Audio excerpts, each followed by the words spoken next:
Yan. Ganito po mga katribya po yung ating paraan ng pagkontrol ng malalagong damo. Yung ating herbicide. Kaya lang po mga farmers ay depende po do sa herbicide po ninyong gagamitin. Meron po kasing herbicide mga ka-farmers, mahinang klase. Itong ating ginamit, mga dati na rin itong herbicide. Pero ngayon lang po tayo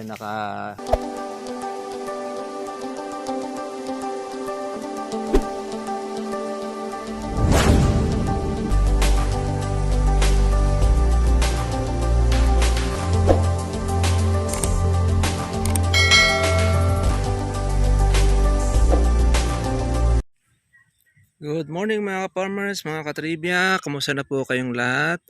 Ito po ngayon, meron tayong buko ng kalamansi. Yan. Isa yung merong sira. Ito. Hindi na po natin ito mga ka-farmers po na in-spray. Yun po mga ka-farmers po, yung marami pong bulaklak noon. Pero meron pa rin po ibang mga may sira. Hindi naman po lahat yan mga ka-farmers ay perfect, pero mas marami po ang magiging buo po nito dahil yan po mga ka-trivia ay bunga na po yan sa ating panahon. Yun yung ating pinagpitasan, yung ating po mga naiwan ay lalaki na po siya uli at mga ilang linggo ay pa pwede na uli itong balikan. Yung ating pong damo, ayan, patay na rin po siya.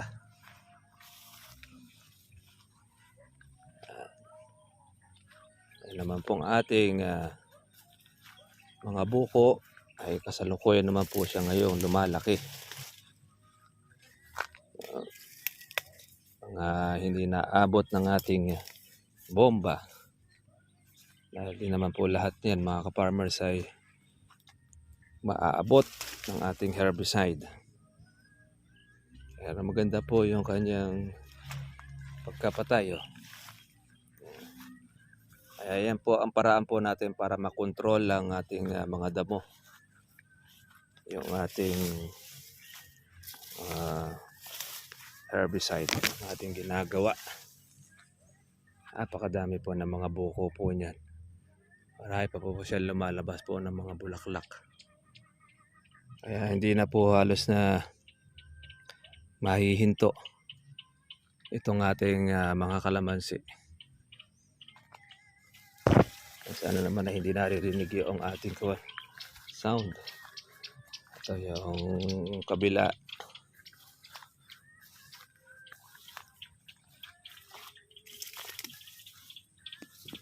Good morning po sa inyo mga ka-farmers, sa lahat po ng ating po mga katribya. Sana po ay nasa mabuti po kayong kalagayan. Ayan, nagkaroon na naman uli po ng shooting incident yan sa parte ng Tacloban. Ang mga estudyante, grabe. Kaya medyo aware din po ang ating po mga magulang, pati mga school, dating po sa seguridad. Yan, nakakalungkot dahil sa kabila po ng kanilang edad, 14, 15, ay kasama po doon sa ganyan na nga na patayan. So ganun pa man, ay tuloy lang po tayo. Ano mangyayari yan dahil meron rin tayo mga estudyante rin. Pag-iingat.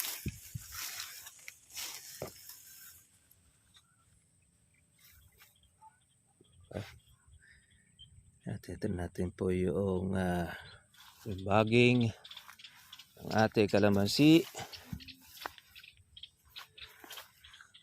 Ay malakas po ang ulan po dito mga ka-farmers kahapon.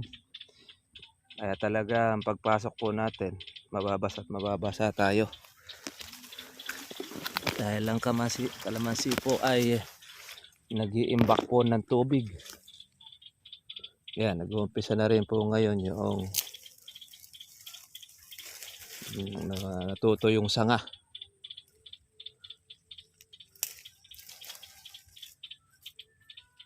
Ito sa ating kalamansi. Pagka ganyan, agapan na lang po natin siyang putulin, mga ka-farmers. Ito.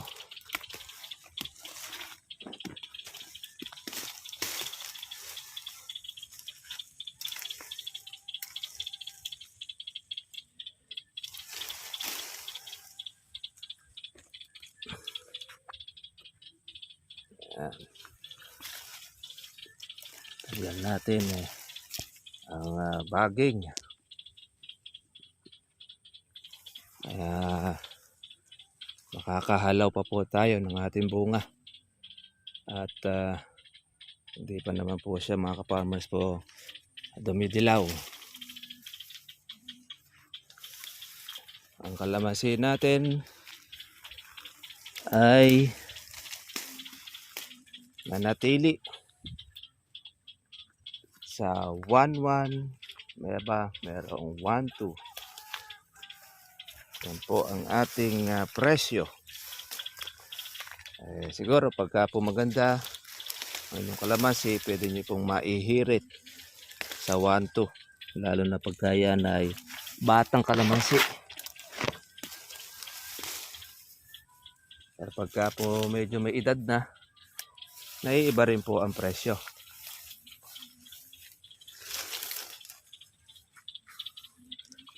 Yan. Hanapin natin ito. Pagka ganyan, nagtatanggal lang tayo ng baging pagka kapag herbicide tayo.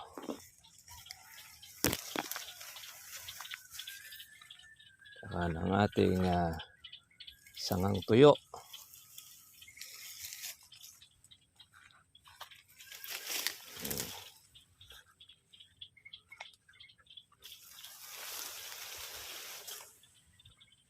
Shout out natin lahat ng ating mga katribya, yung mga hindi pa po nakakapagpapitas.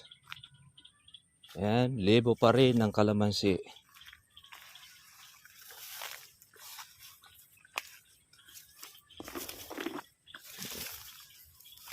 Ang ating damo.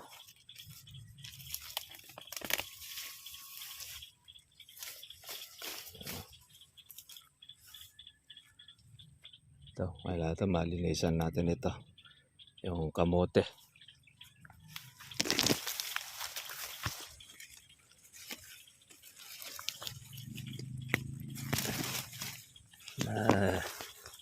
Mahigpit. Ito. Yung mga hindi natatamaan ng ating herbicide. Kaya nahanap natin ang kanyang baging. Kung saan siya nagtatago.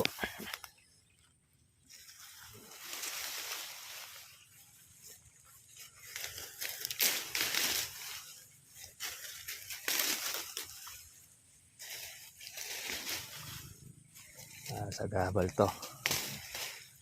Sa ating kalamansi.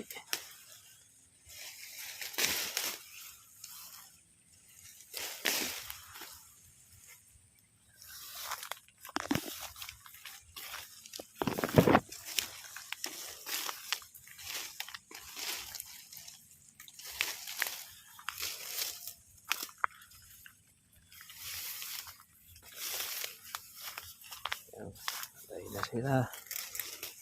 Ang ating mga damo.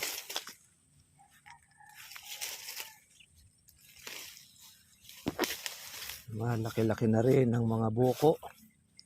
Madami. Ang dami niyan, mga ka-farmers.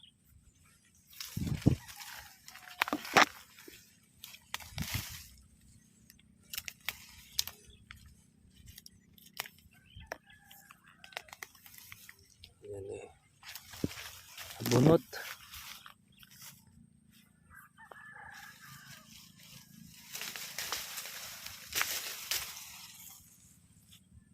ang ating mga sanga.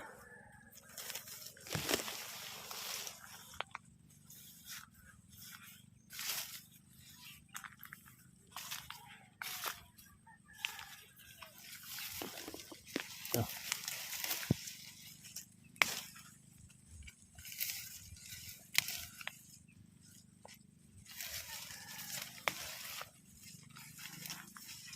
Bakunat.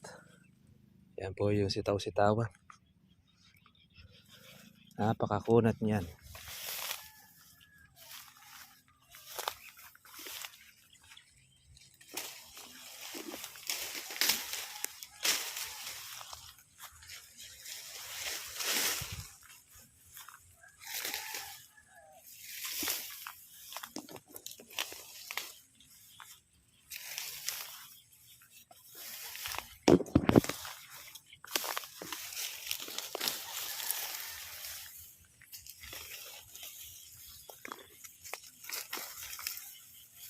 Mga part na hindi natin maaabot ay yun po ang ating naalis. Dahil hindi naman siya pa pwedeng sprayin. Nadadamay ang kalamansi. Ito.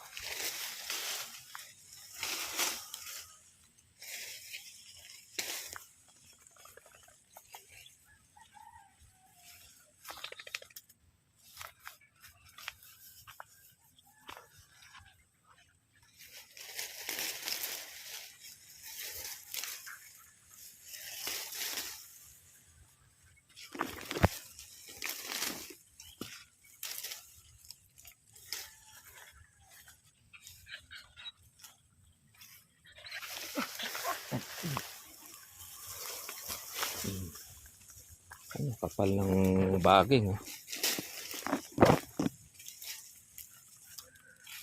Oh, ang laki ng puno niya. Ito kasi tutubo pa ito. Panoodin na natin. Yan. Ito may nakoberan niya mga ka-farmers. Buong kalamansi yan kanyang mababalutan. Kaya doon natin itong alisin.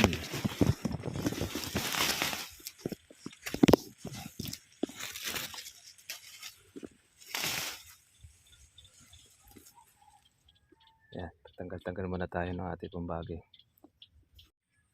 Yan. Ganito po mga katribya po yung ating paraan ng pagkontrol ng malalagong damo. Yung ating herbicide. Kaya lang po mga ka-farmers ay depende po do sa herbicide po ninyong gagamitin. Meron po kasing herbicide mga ka-farmers, mahinang klase. Itong ating ginamit, mga dati na rin itong herbicide, pero ngayon lang po tayo nakasubok.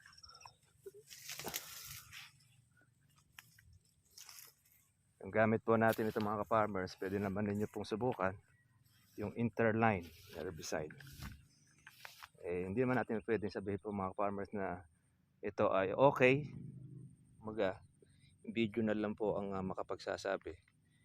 Yan. Sa inyo pong nakikita, maganda naman pagkapatay ng damo. Yun na po ang isang senyales na okay ang gamot po natin kapag napapatay ang damo. Pero pagka po hindi po napapatay ang damo, hindi okay po ang gamot na inyo pong ginagamit, yung pang herbicide. Kaya tayo, hindi naman po kasi natin naugali mag-promote po ng mga gamot-gamot. Dahil yun na nga, commercial po sa kanila yan. Pero pagka nakita naman natin na mabisa, mahusay, yung ating pong mga ginagamit, nilalagay naman po natin yan sa ating comment section. Para po naman subukan po ninyo. Yan yung mga malalaking mga baging Binubunot natin. Di naman po kasi mga ka-farmers mapapatay po yan. Yan po ay nasa kalamansi na at gumapang, malibang bunutin mo, yung kanya pong pinakapuno, pinakaugat, saka lang natin siya mapupuksa. Dahil pag in-spray naman natin yan, pati kalamansi, ang kalamansi po natin ay maapektuhan. Mangungulot at iba naman po ay matutuyo ang dahon. Kasi yung mga ginagamit nating herbicide ay talagang mainit. Kaya ginagawa natin ito. Manual po natin siyang aalisin. Ang ating mga baging. Ito parang alokbati ito. Yan. Pagdating sa palengke, mabibili yan. Na ilalagay po sa munggo. Masarap sa munggo ang alokbati. At na po yung damo. Makapal yan mga ka-farmers. Pagka po hindi po natin i-spray yan, ay parang kutsyon yan. Pero ngayon, maganda na po yung kanyang pagkapatay. Ang mahirap pong patayin, ito. Yung ating talilom. Dahil matubig po ang kanyang katawan. Siyempre pagka pumatubig, malalantas siya. Pagkatapos bubuhay uli. Susuplayan kasi yung kanyang katawan ng tubig. Pero pagka mga ordinaryo, mga baging-baging lang, kaya niya po niyang patayin. Mga katribya.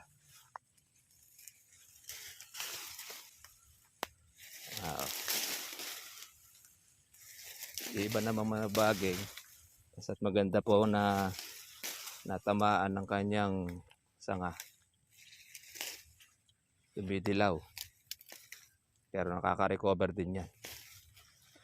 Paramihan po mga ka-farmers po doon sa iba natin mga gamot na ginagamit. Observation natin.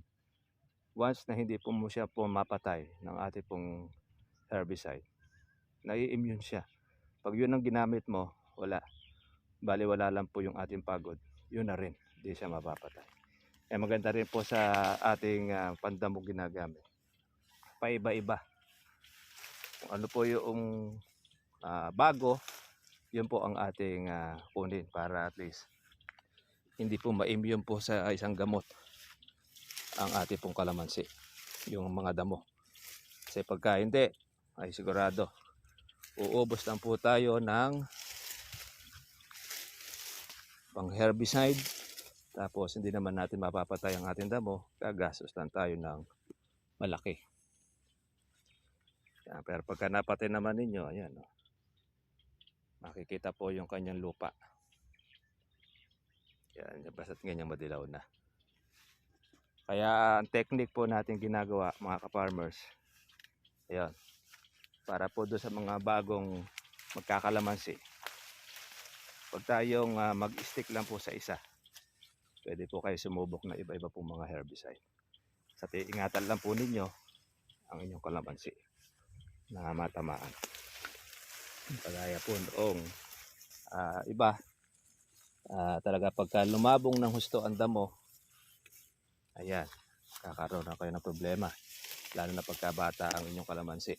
Ingatan lang po ninyo na huwag maanggihan po ang kanyang dahon, kundi masusunog po ang inyong kalamansi, ang dahon, o kaya mangungulot. Hindi naman siya mapapatay, pero iindahin niya ng kalamansi natin. Ito kasi kahit medyo nahagi po ng konti po yung dahon ng ating kalamansi, okay lang dahil malaki, kaya na po niyang dalhin compare natin doon sa bata. Yan po, pahil lang po natin sa ating mga katribya. At gaya po ng dati, sige po, kita na po tayo po bukas. Update lang po tayo ulit po sa ating pong presyo. 1-1 pa rin at 1-2. Doon po naglalaro ang presyo ng kalamansi dito sa aming pong lugar. Kita lang po tayo bukas mga ka-farmers. God bless sa inyo lahat. Bye-bye.